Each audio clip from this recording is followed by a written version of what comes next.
So first of all, China had a very fast economic growth for several years, but with the international financial crisis, we had a lot of difficulties because multinational companies invested heavily in coastal areas in China.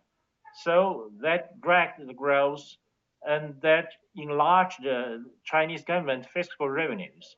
And Chinese government invested a lot in infrastructure construction that improved the environment in coastal areas, so attracted more investment in this area. But with the financial crisis, the external market is shrinking, so China export is declining. Chinese government decided to shift the economy, the focus of economic growth towards domestic market. So we had to invest heavily and massively in central and western part of China, especially in infrastructure construction, in order to improve this region and to reduce the regional disparity between different regions in China. Also because labor costs and all kind of costs in coastal regions are rising, so the processing trade is no longer sustainable in coastal regions. So there is a dislocation in China. So some industries are moving from coastal areas to central and western part of China. As the central and western part of China is far from the sea lines, from the coastal area, so the sea transport cost is rising. China has invested in railroad construction in central and eastern part of China in order to connect these regions with Central Asia and Europe. So far, China has constructed 3 land bridges which were connected to the Central Asia and Europe. First one is the land bridge, the North Land Bridge, that goes across Russia and to Europe. And second land bridge started from central, from Xi'an and Chongqing, and goes through Central Asia countries through Kazakhstan and so on and so forth, and goes to Europe. And third land bridge goes through Myanmar and India, and Iran, and Turkey to Europe.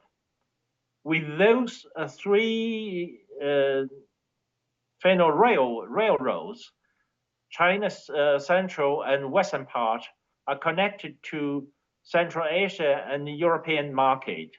So the transport cost is a little bit higher than sea transport, but the transport is much faster than sea line transport and is less expensive than air transport.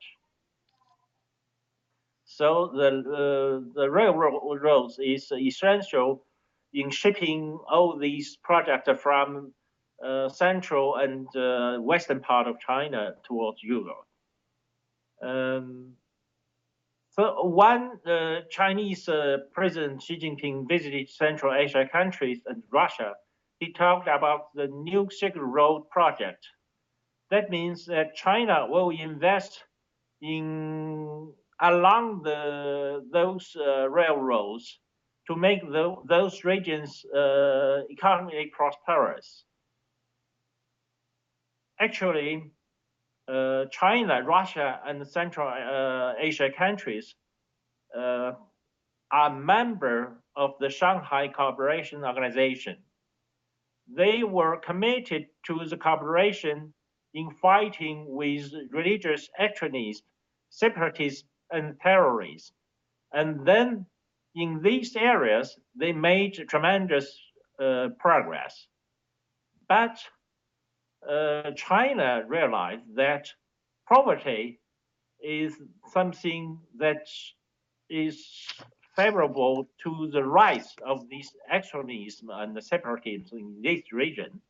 So to get rid of these religious extremism, separatism, and terrorism, it's essential to let those regions um, take advantage of the economic development and prosperity. So China will invest massively in this region to try to help those regions have a sound economic development and to make these people more happier with their new life. And that could be very helpful to in the in the fight against all these forces in the region.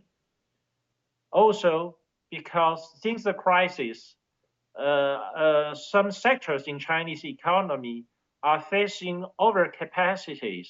So China needs to find new channels to invest and even to absorb these overcapacities. So those economic cooperation with Central Asia countries would be very helpful for China to enlarge China's investment in this region and to some extent to absorb Chinese overcapacity. Actually, my last point concerns China, Russia, and Central Asia's cooperation in this region. And this kind of cooperation could change the picture of world economy. I think that Mr. LaRouche talked about the land bridge, about the Eurasia land bridge many years ago. But his analysis is often ahead of the event, ahead of the development. So sometimes people only realize the importance of his assessment or of his forecast um, several years after his projection. But his projection is often proven very right.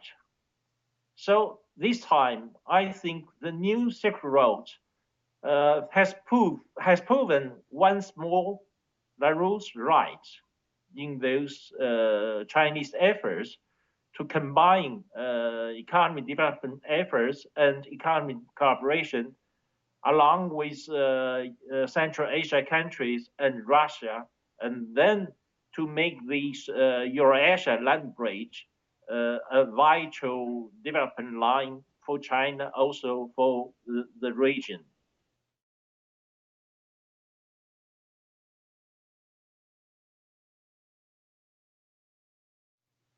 Feels more pressure from Japan, from kind of military alliance of the United States and Japan. So the pressure comes also from southeast part. While the Silk Road is a big background for China to have some provisions on energy, on resources for Chinese development, and by railroads, China can have access to the European market. So we have market, we have provision of energy and other resources. So even this time, when the threat comes from sea, from the southeastern part, China can resist with this background support.